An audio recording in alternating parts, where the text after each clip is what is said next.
camera is on.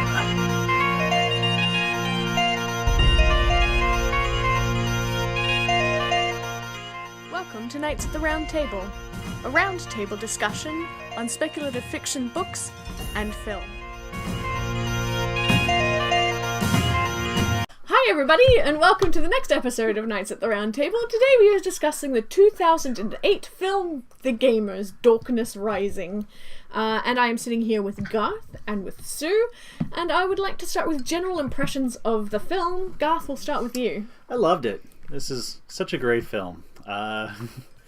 It's just, it gets all the characters, all the little things of people who, if you've ever been long-term in a role-playing game group, it's all there. The fun is there, the fantasy, the anger, the personality clashes. Like it is just perfect, and an excellent follow-up to the original, The Gamers. Sue? Oh, I agree. I've watched this so many times. I quote it all the time. It's perfect. This movie is what Dungeons and Dragons should have been. Really, truly. It's that Yeah. terrible Dungeons and Dragons movie. Yeah. The one from the 90s? Yeah, Oh, God. It was so bad. So bad. But yes, no, this is perfect. This is everything I want in a D&D based movie. It's just top notch. I will third what everybody else has said. I loved this movie. This is my first viewing of it. I was utterly charmed by the first movie. I was less charmed by this movie, but I was laughing my ass off the whole movie. Because yes, it does. It hits on all the tropes. There's a recurring gag that it's just like the bard always dies. And, I mean, yes. The paladin, the knight paladin, cracked me up all the time. And there was one joke in there, one really geeky joke that had me laughing so hard I had to excuse myself and go to the washroom to cry it out. I was laughing. And it's the all of the elements, earth, air, fire, water, they all come together to make the strong fifth element, boron. Who, for people who don't know, boron's element number is 5. So all of those proverbs that he does are just great. so great. He who stumbles about in darkness with a stick is blind, but he who sticks out in darkness is fluorescent. Lose 50 experience points. As a game master, I would be like, no. Yes, it is only in hiding our identity that we can truly be known. Oh, another tiny detail that I picked out, which made me geeky happy, is the black cat. Gwenhwyvar? Yeah, so it's a mispronunciation of the name Gwenhwyvar, which is the old Celtic name for King Arthur's wife.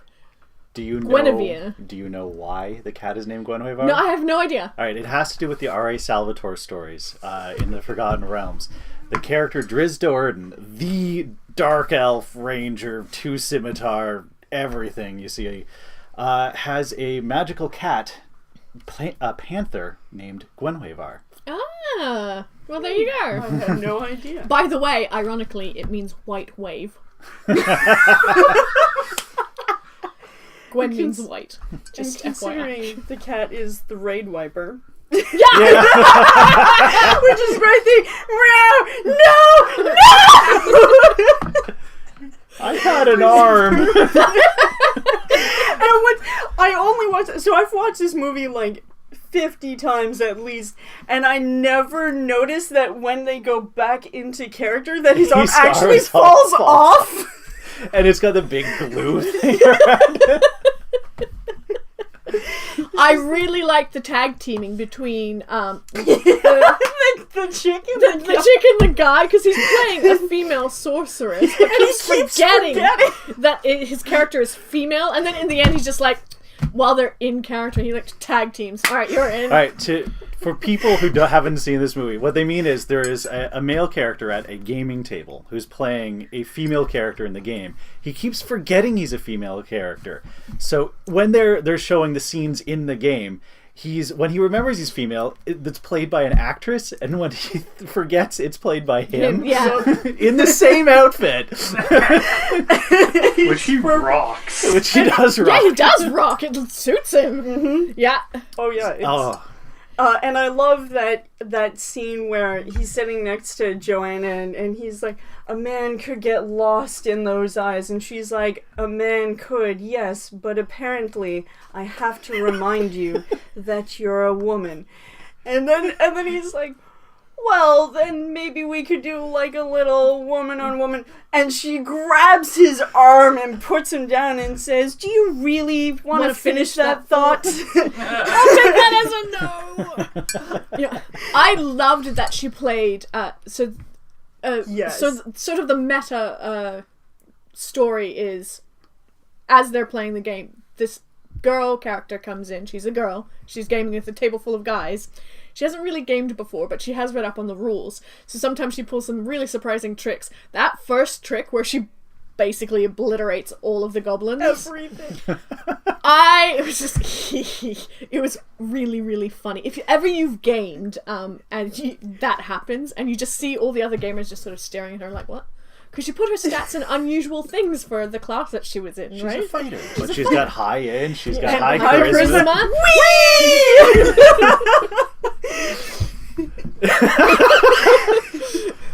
Complete. If you're into D&D, you know that fighters dump charisma. They don't have high charisma. And Yeah. They don't usually have high intelligence, and she just put them both high. And as part of the game, obviously you roll a dice to check stats, etc., etc., etc. Every time you hear the dice roll and a character change immediately switches their mind, because I've played, yeah, that happens. You say, I'm going to do this, and you roll the dice, and it's a critical like, fail, and you're like, oh, god damn. Also, the bard, who's Every like, time he bardic seduces knowledge! Yeah, it's like, I have no idea. And they just stand there staring at him. And then, Oh, right, I do know! And the paladin is played by the GM in game, so he's sitting there like every time. So he's reading off a card, this bit of lore knowledge Yeah, that yeah, he's the supposed to bard know, reading it and out. he's like, so he ran further inland, which sucked. Stops dead in the middle of it. The GM playing the paladin is like, turn the card over. And it's actually the paladin in game going. So he does it. He's like, the water. Like, he just. It is genuinely hilarious. I didn't think I would laugh as hard as I did, because the first one was funny, but more charming I found than funny. This one was funny. Yes. Fall off my seat funny. The Pirates versus Ninja reference. By Oh my god, that was the perfect. Pizza delivery Everything ninjas fighting pirates. is Yeah. better With pirates. Yeah, I just. Oh my god. Oh, also, the chest of holding. Oh, with Nodwick? So, poor guy. Like, okay, so there's in their previous campaign with all the same characters, well, same players, different characters. They'd left behind their servant to guard their chest of holding. And they arrive back, and the servant's still there. Yeah, it's Because been they're playing the months. same campaign, but they're different characters, so ostensibly the servant doesn't know who they are, except they keep playing it like the servant would. But then, they finish the campaign at the end of the movie, runs through all the credits, and then the last scene is that poor servant still standing in the dungeon guarding this stupid chest. And I wasn't expecting it. It was so funny. Poor guy. Oh my God. Do you know what that's a reference to? No. There is a online comic called Nodwick, which is about a dude who is a henchman to adventurers, and he literally just carries their stuff around for them. Yep. So there were a zillion references in this movie. There are a zillion, there were a couple, X-Crawl, the shirt he was wearing is another RPG campaign you can play. I think it's a D20 based system. I think I've only played it once. Yeah. But what really sold me on this was the Prepare to Die shirt that he had with the bunny and the little dagger is from Sluggy Freelance, and at the time that I watched this movie, I read that online comic every single day to try and catch up for years worth of online comics that I had missed, and Bun Bun is my favorite character from that online comic. See, I didn't pick up on those small references because I don't really read on, but I did pick up on other smaller things like character names, which are really funny. Flop and wrist. The flop and wrist. Also, the coffee shop is North Pacific Coffee, but then they've abbreviated it and it's NPC. It's NPC Coffee. I'm like, non-player character. That was clever. Yep. I really enjoyed that. The name I caught this time around that I didn't catch before was the king, Erasmus, the randomly biased. The randomly biased. Yes. I missed that one. I loved when he's also talking to the guy who plays the sorceress, and he's like, troublesome strumpet. Yeah. Meddlesome whore. Yes. So, yes, I have... The paladin cracked me up. I loved his character so much. I love how gullible he was. Like, they're like, oh, look, there is something evil outside when they're going to torture somebody, so he just walks outside and is shouting all of these, come out of the shadows! Did you, at the end of the movie, my righteousness will be the butter on the dry toast of your evil! Yeah, it just goes through all these food-based things right at the end in the ending credits. But also, he had the funniest things to say about the sorceress. Yes. Troublesome strumpet, murderous troll. Murderous trollop. And then right at the end, where he's like, I'm chaotic neutral, and the paladin goes, you are evil and a whore. It's just brilliant. This paladin character was my favorite. I loved him so much. Oh my god. Yeah, he had some of the best lines. It's GM's character. Yeah, yeah, that's true. Also, the fighting in this was actually quite good. You could tell that it had been choreographed by somebody who had had some martial arts training. Yes. And I appreciated it, even if the execution wasn't spectacular. Yeah. When the monk tries to do the cartwheel, Daphne, I killed myself laughing so many times. He's always just flipping everywhere he goes. His walk was the funniest thing to me. I'm like... Yeah, all the time. Everything's just crouch walking everywhere. I'm like, dude, you must have thighs of steel, but honestly... It's just so dumb. So dumb. So dumb that it was hilarious. Like, it was just brilliant. I loved it. It was. Yeah. Was there anything you didn't like about this? Yes and no. I mean, so you gotta remember that Dead Gentleman Productions, they did this for fun. Obviously, they're role players, they're LARPers, you know, they've done CCGs, which is like the third movie is more CCG based. And so they were low budget, non-Hollywood. So you could tell, like, you know, they would hit the guy that was on the ground in that first room, but the camera pans so you don't actually see anything. You know, the very obvious false brick wall that he busts through. I like how obvious it was, though. They're like, you know, we don't have the budget to make this look good, let's make it obviously bad. I love Exactly. how in the end credits you see him bounce off of it. Because he couldn't do it. But, like, all of that I feel like added to the epicness of this movie. Was you could still tell it was low budget, but they did an amazing job. And I love these guys and need to meet them one day. Yeah. It's just going to happen. Just telling you. Yeah, same thing. That because I understood that it was extremely low budget, and also in 2008, I could forgive all of the shitty graphics and the terrible props and scenery and stuff. Mm-hmm. It's just, I think that adds to it rather than detracts from Exactly. Yeah. Yeah, there's... Because it really does give it that feel of just guys fucking around, like having a blast making this thing. So Yep. yeah, it must have been so much fun to work on. Oh, absolutely. Yeah. Which is... Yeah. Oh, the overacting of the villain. Oh, yes. Oh, yeah. But it was and fun. the repetition of lines. Like, the main villains both times. Uninvited guests! More uninvited guests! Like, it just happened. Yeah. They did really good with the writing. They really did. So I really enjoyed the conceit of this movie, sort of the overarching real-world problem of a writer who has writer's block, who really wants to get published. Also, people in a role-playing game who refuse to role-play. That never happened. Never seen that. No. Possibly. I mean, the whole point of a role-playing game is the role-playing part, and then they just refuse to behave in a way that their characters would. So when this female player comes in and she behaves in the way her character would in-game, one of the guys flips out because he's using all of this player knowledge about what she could have achieved, and she's like, but my character would have done this. Yeah. And so that's what I did, and he just loses his mind. It's and quits the game. It's all the different player archetypes. Yes. Like you've got the rules lawyer. Yep. Yeah. You've got the role player. You've got the loony. Yep. And I forget what the last one is, but Power gamer. The power. Yeah. He's not a power gamer. No. No. The PY, because he was always dying. Yes. The one guy at the table. The one guy at the table who But will they never mentioned roll well. They mentioned at the beginning that his characters always die first. Yes. And always die. In And terrible. and they really do. I love that one part though. He's love- like, I'm gonna backstab the Backstab book. it. You It can't doesn't have an anatomy. It's got a spine. And then he rolls a one and jams a And then dagger he's into like, himself. That was unprecedented. There is so much comedy in this movie. It was real. I was surprised by how funny it was. Genuinely surprised about how my sides hurt from laughing. I was laughing so much. It was brilliant. I really just so much comedy. Yeah. And I wonder if nobody who's gamed would find it funny. What?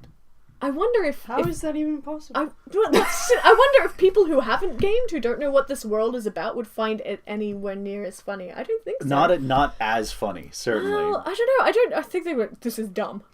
I'm pretty sure that's sort of the reaction. We can experiment. One of my beta readers is April, and I told she's her at never the rolled outset. Yeah, I told her at the outset, this is based on a D&D character. She's like, I've never played. I'm like, great, I have the perspective of somebody who has no idea. I'm going to send her this movie. Watch this. Yeah. Sorry, you were going to say something before I jumped in? I lost it. Okay, well, fine. gone. It's gone. Too late now. It'll come out. Maybe it's behind the body of... Behind the pile of dead bards! So I have a picture of that once in a while I'll throw on my desktop that when there's 39 more of me and it's just the bard. He's getting hauled away. There's 39 more of me! Yes! What I really like about that particular character, Leo, plays the manager of a game store, the Games Matrix, which they start out playing in like the back room of, and you see one of his employees come in and he's like, we're out of pizza jutsu and what can we do? And he's like, and of course I couldn't possibly expect my people to know where things are, seeing as how you work for me. Carry on. And leaves the... I loved... Okay, so the trope of the girl gamer attracting all the attention when she walks into in the the store. gaming store, I'm like, I've been there. I haven't, because I've not been in a gaming store, to be honest.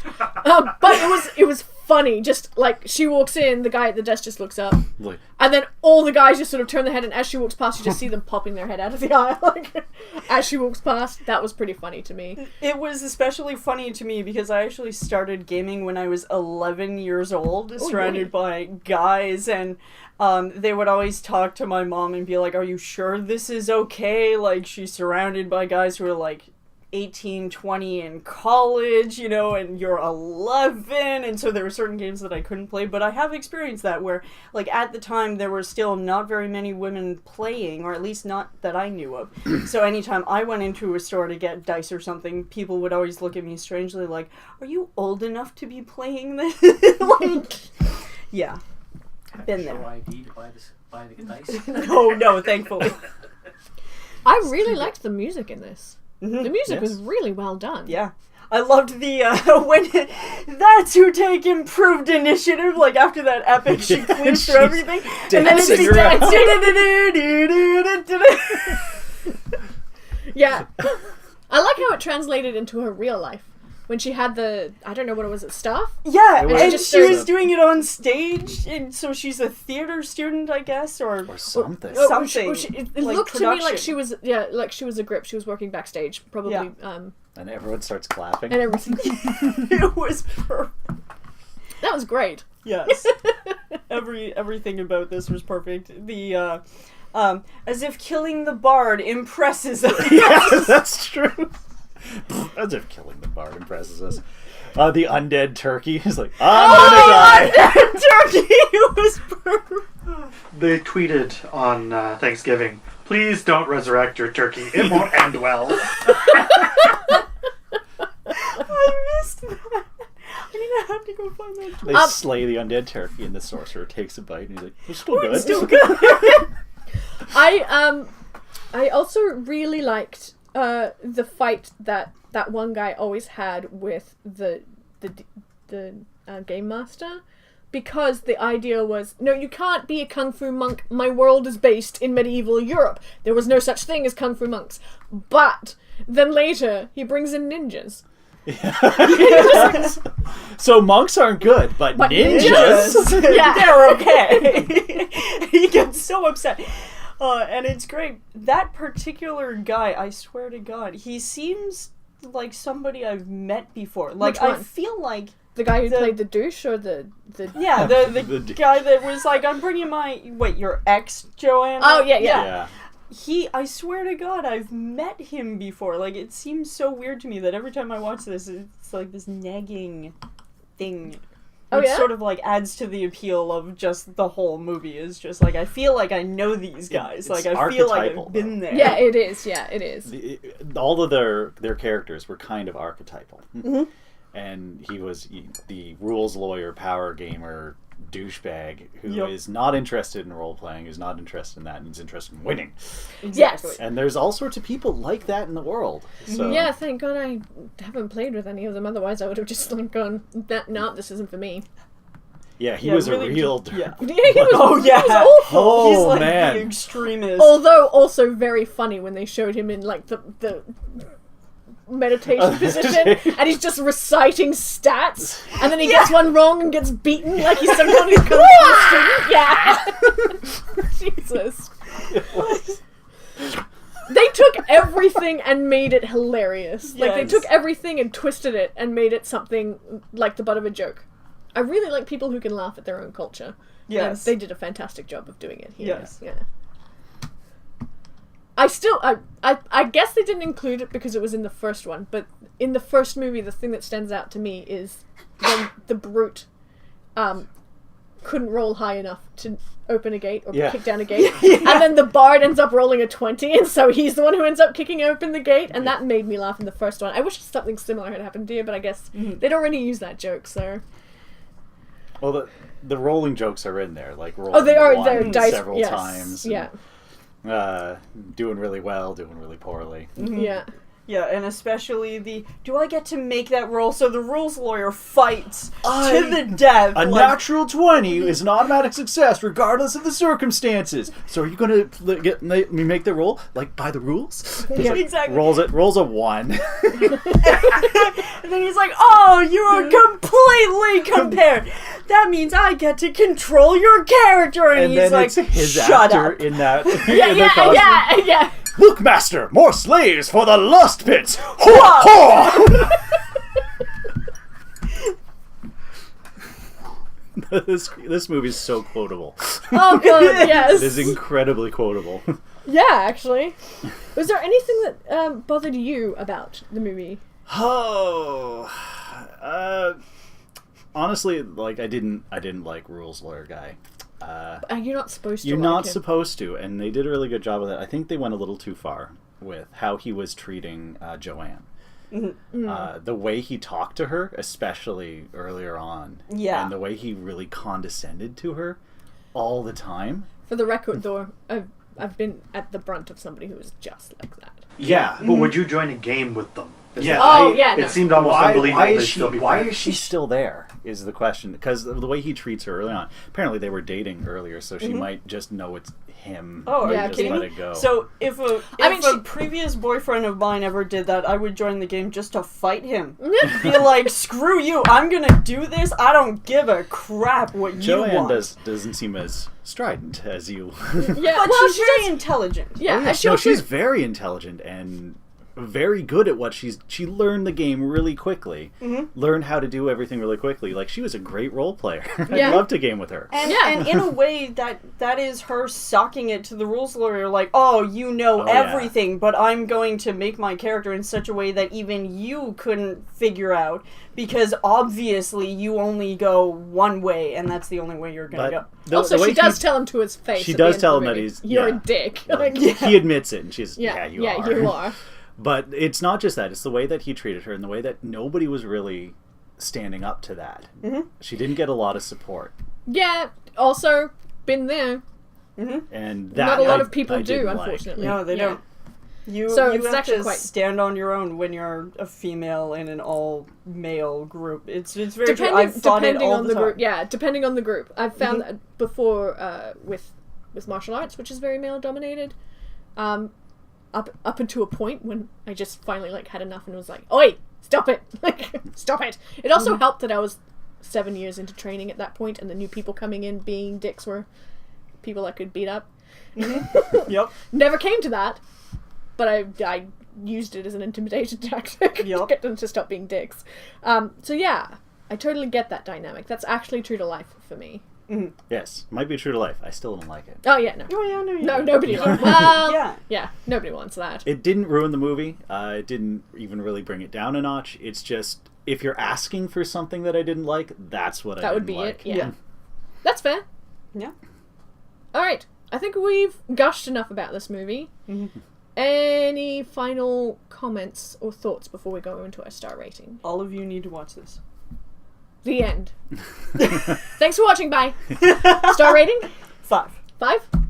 Yeah, I'll give it a 5. This is one of my favorite movies. Yeah, It actually, is. not quite a 5. I'm giving it like a 4.5. Close. Yeah, close enough. 4.5. It's not... This is a movie that I would put in any time that I'm feeling down and need a really good laugh. It's charming. Not as charming as the first one. Funny. Really, really, really funny. And just... The production quality is really low, but that's also part of what makes it spectacular. Yeah. In my opinion. So yeah. Watch this movie. If you have any thoughts about The Gamer's Dorkness Rising, leave them down in the comments below.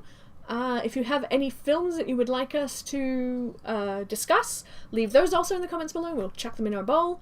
And don't forget to like and subscribe. Oh wait, we need to... I keep forgetting this one. Garth, you're next. Yep. Something fell out. Yep. Someone really wants to be watched. Yeah. Wow. I think I... I am sad that I saw what that was. Oh, did you? Yeah. The Host, 2013. Ooh. The Host. That sounds like it's going to be a horror film. It is. Oh, it is? Stephanie Meyer movie. It is, but apparently it's much It's a better. horror than- film. Alright, so the final... Horror. The final movie for this season is going to be The Host. That's what we'll be watching for next time.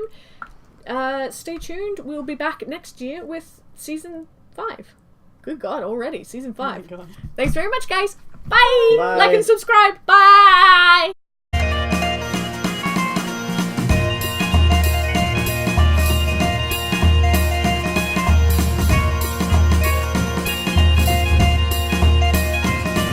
Video recording. Action.